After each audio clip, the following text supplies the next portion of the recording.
Good morning, everyone.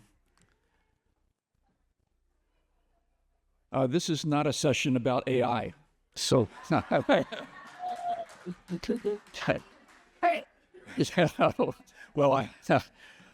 thank you for that. Hear about con. All right. Last month, I've finished about 2 years worth of research as CNI's senior scholar, and submitted my report for comment. And the session is really to hear your comments, assuming you've read all or part of the report that I submitted. I want to begin with a few remarks, get you warmed up a little. First, with some special thanks, first to the staff of CNI, Cliff, Diane, Paige, Jackie, and others, who have really been instrumental in helping me get this work finished and out. Also, special thanks to the Brown University Library, which gave me a fellowship that provided access to their library collections, a big help for me as an independent scholar, and I recognize the privilege of that fellowship compared to other independent scholars who struggle with this access problem regularly. And then finally, to the 40-plus researchers, information experts, and administrators who gave me time for interviews during the course of my work to talk about their work on climate change and how that research might be improved. Again, to get you warmed up a little bit, let me just recap some of the things that I learned that were especially interesting to me. First, climate change is a class of problems called a wicked problem, and it's defined by philosophers of science and others as a kind of problem where there is a lot of uncertainty about the relevant factors at stake and the desired outcomes. Research on these kinds of problems is different from research defined within disciplinary structures, because in those disciplinary structures, most research there's a relative certainty about relevant factors and desired outcomes. The research into wicked problems requires special structures, such as research centers and institutes that are capable of fostering information sharing across disciplines and with the public. Both of those are important. Campus information experts, such as library liaisons, which have emerged over the last several decades, tend to focus on departments and not on these research centers and institutes. And there are different types of research centers and institutes, which is confusing for people who want to think about helping researchers in those centers, because most of them are stood up and they're faculty focused. They're projections of what the faculty members' interests are, and not a broader type of research center, which, following some of the literature, I refer to as standard research centers, which are institutionally supported, problem-focused, and interdisciplinary. And it's important to make those distinctions if you're looking to support certain kinds of research in those centers. Another discovery for me was that there's a lot of emphasis mainly in the science grant-making area, that favors the concept of integration as a goal of interdisciplinary work. And turns out that kind of goal of integration favors interaction among researchers in very closely related fields. And that's not exactly what's needed in climate change research, because wicked problems require broad interaction across many disciplines and with the public. The concept of problem feeding is a more practical and effective goal for work across disciplines and with the public. So after bringing all this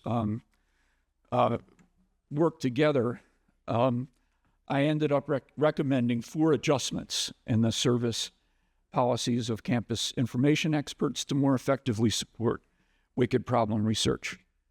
First was to focus on these standard university-supported centers and institutes devoted to wicked problem research, and then within these centers, to foster skills needed for problem feeding across fields in the sciences, social sciences, and humanities, to support the engagement of researchers with local communities in defining and co-producing research, and finally, to enhance data support to accommodate the nature and scale of this kind of interdisciplinary and public contributions to the research effort. So the rest of this session is really to hear from you about how I could improve this report for its final version. I have about a month to do that, and I really need some feedback. So you may not have been expecting me to turn this over to you, but here we are, because I really need some response, and I'm prepared to wait.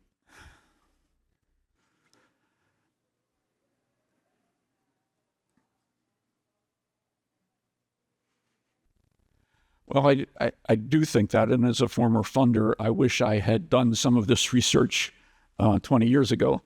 Not all of the work was completed at that time in the literature. And as I pointed out, many funders support this goal of integration as for interdisciplinary work. They emphasize interdisciplinary work, and it's made great progress in aligning, biochemistry, for example, or even in the humanities, Afro-American studies, or even American studies as an older kind of aggregation or integration of fields. But what's needed here is a kind of broader interdisciplinarity, the ability to solicit input from a whole range of fields. And that goal of integration is a very steep climb for researchers, especially in areas where you're trying to understand why it is that a local community is not willing, or a big community like those that are coming into power, don't want to deal with climate change. And that requires a kind of mix of expertise and understanding and community engagement that is really not fostered by an emphasis on integration, because you really want diversity of opinion to come to the fore. And so that's why this, for me, the discovery of this concept of problem feeding, where the goal is to take a problem you can't solve and find someone whose area, where the area is, they can solve it. And to feed that problem, convince the other researcher that it's a problem that they could contribute to this overall effort. And I found that is a more compatible goal in this area of research, where you're not forcing fields to, come together in ways that are just unnatural, and the concepts are just not really able to support that kind of integration. So yes, it requires a little bit of a sea change of outlook, but yes, funders could make a big difference in the way that they challenge researchers to work across disciplines. Well, say a little more so that others may say a little more about that alliance. The Research Data Alliance is here we go. Is a global organization that is connecting subject-specific discipline centers, and particularly data specialists in that centers, with generic infrastructure providers like libraries and computing centers. It is a pretty abstract approach, but the Global Open Research Commons, GORC, model that has been recently developed may be a possibility to look at that. It's allowing you, it's giving a terminological model basically to look at the different components of infrastructure, of information infrastructure, and to analyze in how far they interoperate or be complementary. And I think it would be a great exercise to look specifically at one topic, namely climate research that you're talking about, and to analyze how the different constituents of the infrastructure, which are institutional, regional, national, continental, and so on, how they could interact with each other to address such a problem. Just a suggestion. No, it's a great suggestion. I probably didn't take enough account of it. No, it's pretty new. No, in the report, but I mean the general concept of curating a data set or data sets that are focused on a problem is not a particularly new idea, and is one that several folks that I talked to were very interested in, and I think that's a very useful concept. What was more important for me, and I recognized the existing infrastructure and pointed readers to that infrastructure. What I found in talking with the researchers wasn't that the data sources were inaccessible or weren't interoperable. They acknowledged problems there. What they had problems with was the support for their research activity and collecting and using data. A lot of the work that has been done so far has been on the edges of that. Data management plans at the front end and data curation at the other end. And the main problem that I found researchers wanted more help with was in analyzing their work. And I think one outcome of that support could be a greater building of integrated data sets for the problem. But I think there was a kind of a primary, a precursor issue that I identified, which is many of the research centers have no ability to support the research. Researchers have to find their own help, and it's often with their graduate students, and they could use more in that area. So that was the emphasis, but I recognize the issue you're raising, which is an existing infrastructure and better use of that for problem-oriented activity. So thank you for that. Thanks. Good morning. I'm Jennifer King. Don, this is a fantastic paper. I made it through half of it on my trip here, so I didn't read the whole thing, but I will.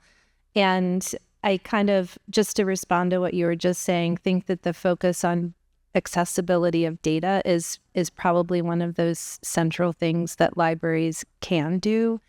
But my comment is, this is just like an editorial comment. In the opening of the document, there was such a focus, and I think I understand why, but on researcher frustration with the lack of response to tremendously valuable scientific knowledge that's not moving the needle in any measurable way. And it feels like, okay, who cares if the researchers are frustrated? You know, like the bigger picture issue here is that there's cataclysmic impact that's irreversible. So I think that the reason maybe you're focusing on that frustration level is because you're appealing to library organizations whose primary motivation is to support faculty, support research.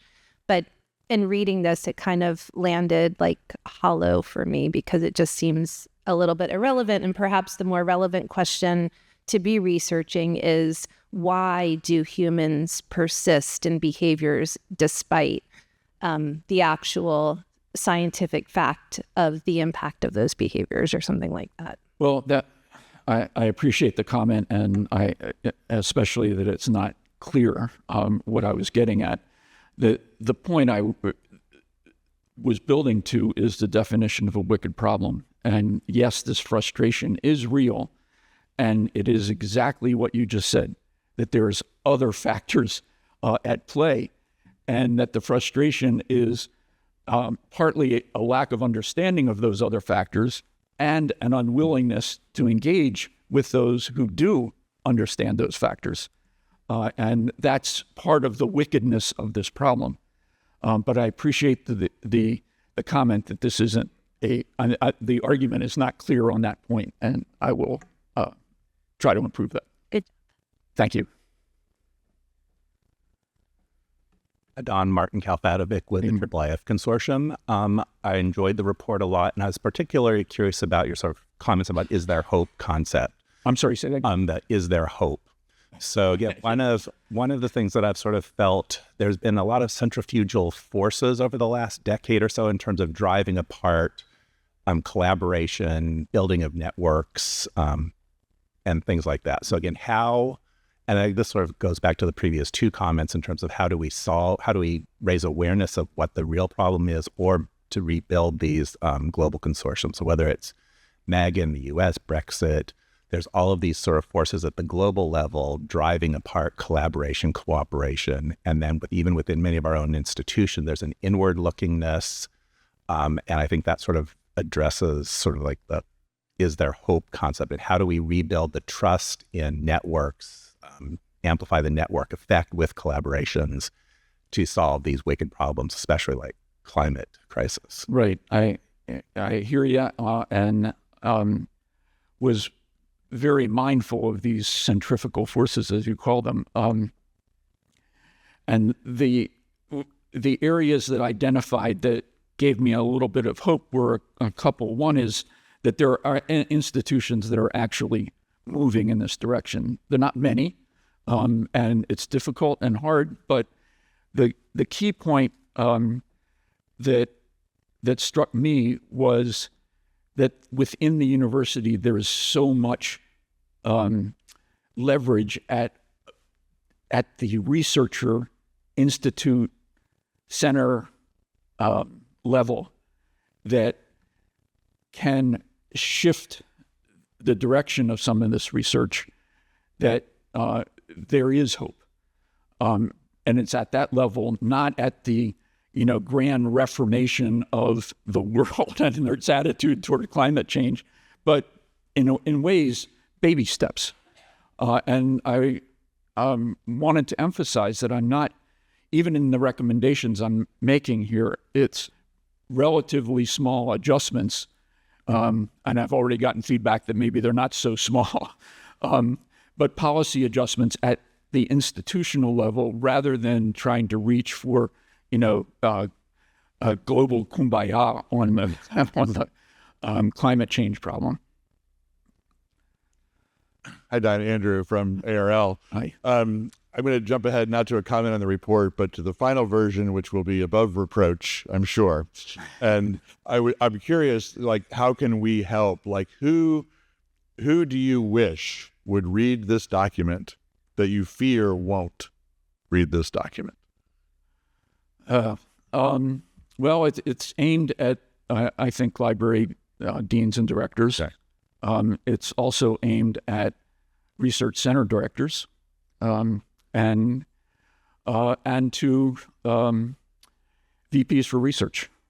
Those are the folks that I talk to, and I think I learn from them and want to feedback for them. And it goes to this point of, there is the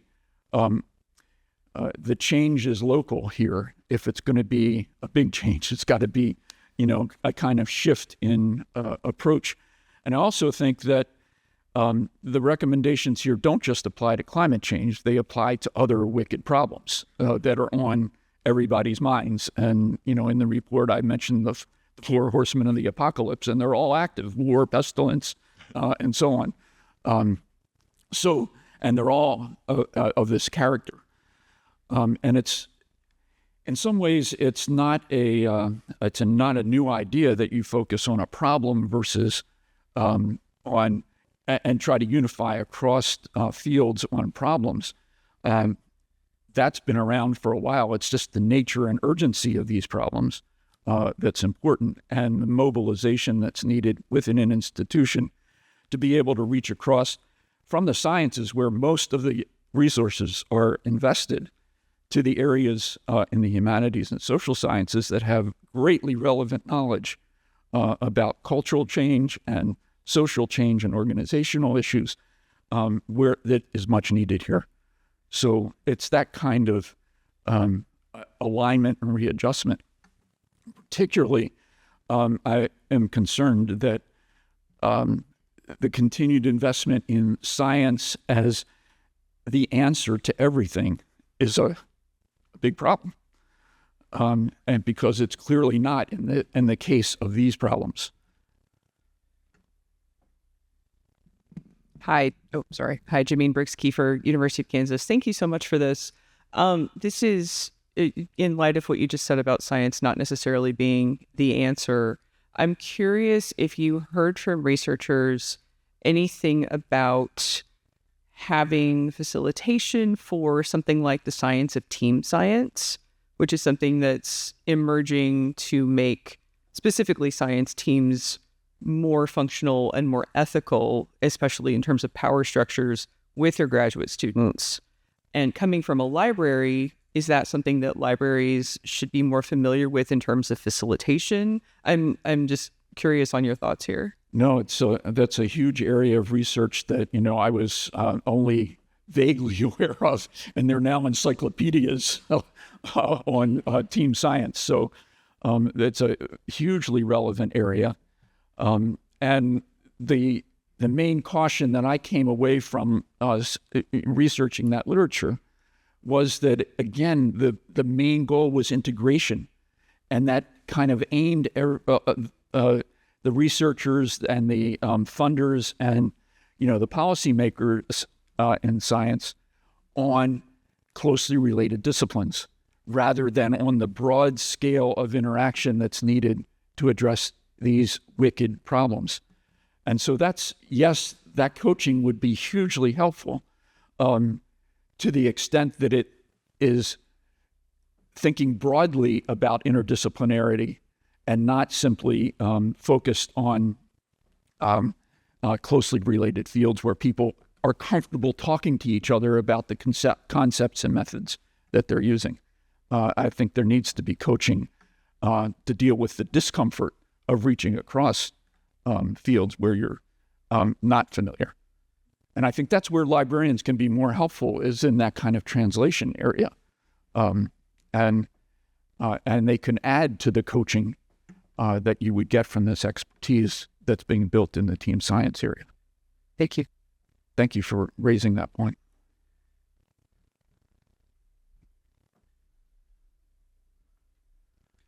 Don, I also want to thank you. This is Mike Furlow from HathiTrust. I also want to thank you for the report. It's been fantastic to watch this develop. And I did want to ask a question more about the particular moment we're in. I noticed the publication date in your draft was a week before Election Day. And we've already talked a little bit about broader forces that are impacting universities and directing this research. But I am curious to know whether or not there are, at least within the United States and potentially elsewhere in Europe, but maybe most directly in the U.S., any things that you would suggest could be more difficult or more challenging for universities going forward in the current environment with a new administration coming in that's actively hostile to science in general, and especially hostile to climate change, anything that looks like a left-leaning kind of science. And I know you want to try to insulate this from certain, it's a grand challenge. It is going to, the Trump administration is one part of that grand evolution over the last couple of decades. But I do wonder whether or not there's something else in the moment now that might emphasize anything else in the report differently for you.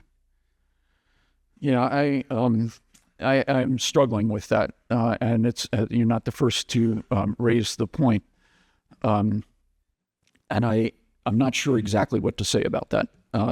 Purging the phrase climate change from all government reports is a concept that's just mind-boggling to me, and yet it's been threatened. And so it's quite easy to imagine that universities will cower against that kind of threat and be unwilling to pursue the research, and that the funding may dry up in the areas that are important here. But again, that's partly why I was stressing the locality and the opportunity within institutions to maneuver in these kinds of broader contexts, to persist in certain areas of research and perhaps to broaden them with changes in the local infrastructure.